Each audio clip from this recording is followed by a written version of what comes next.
I have to stay positive. Why are you always thinking about the negative? I know I need to stay away from my negative thoughts. It's okay, everything will be fine. Come on, look at the bright side. We have to stay positive. We can see that on social media, we can see that in conversations with friends and even at work. Why so often when people have a challenging situation, we have the tendency to tell them that everything is going to be fine? It seems like in the past few years, we got the positive psychology movement all wrong. It seems like positive emotions are the only emotions we are allowed to have. There is even a new term for this phenomena, toxic positivity. Toxic positivity is when the environment, the surrounding is telling us that we need to stay positive all the time. There is no room for negative feelings or thoughts. And that experience can lead to shame, anxiety, and even a low engagement and mental health issues in the workplace.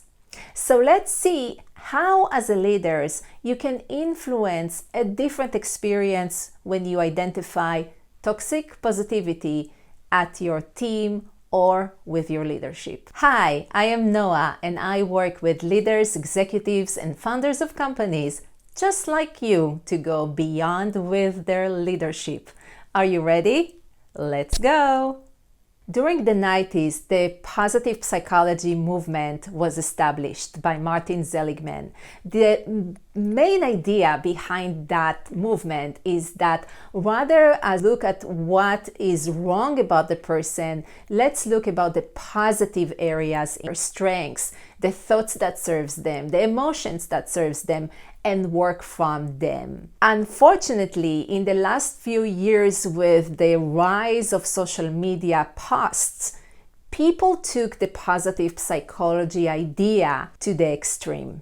We got it all wrong. Why? Because positive psychology doesn't say that we cannot create space for negative emotions or thoughts that don't serve us. What it says is that let's focus on the things that help us thrive. But it doesn't mean that there is no room for the negative. So let's see, what do we miss when we focus only on the positive? Number one, every time we don't want to think or talk or feel a negative emotion or thought, we actually, as the research says and shows, think about them 49 times more. Number two, the negative bias. I talked about it in my other videos. Our brain is programmed and obsessed to look at our mistakes and failures. Why? Because one mistake was enough for us to not survive in the jungle. So now we don't live in the jungle anymore, but the same mechanism is still there. So whether you want it or not, our brain is programmed to look first on the negative. And number three, emotions. Some people take the word emotions and break them to E and motion, energy in motion.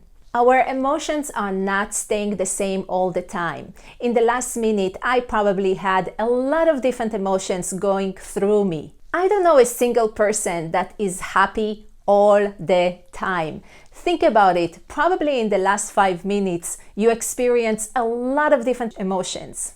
They are energy. We are not happy all the time. We are happy and sad and angry and jealous and many other emotions, and they come and go and come and go. So remember, emotions are energy in motion.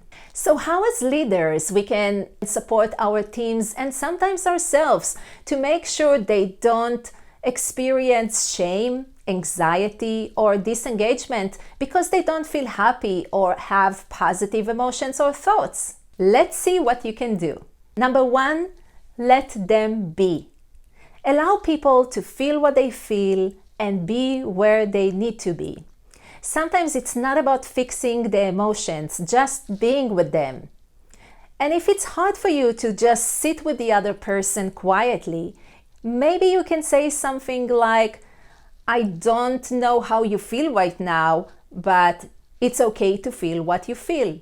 And then if you still feel uncomfortable with just being and being quiet, count till 20. Number 2, compassion. What's interesting to see is that when sometimes clients experience negative emotions or thoughts that slow down the actions, when they share that with their manager and the manager responds with grace and compassion, they share with me how easier for them is to find compassion and grace for themselves. As a manager, when you bring compassion into the conversation with your people, it helps empower them and give themselves what they need to move forward. Number 3, shoulds, needs, haves. Those 3 words, should, needs, have, can bring a lot of judgment and shame to the other person or even to ourselves. So try to avoid those words.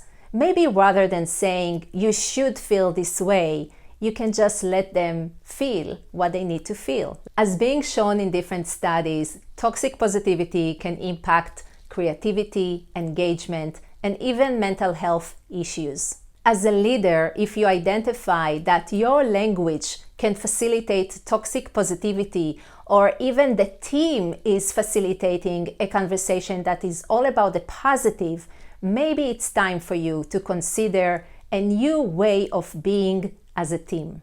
Sometimes it's not about fixing the emotions or the situations.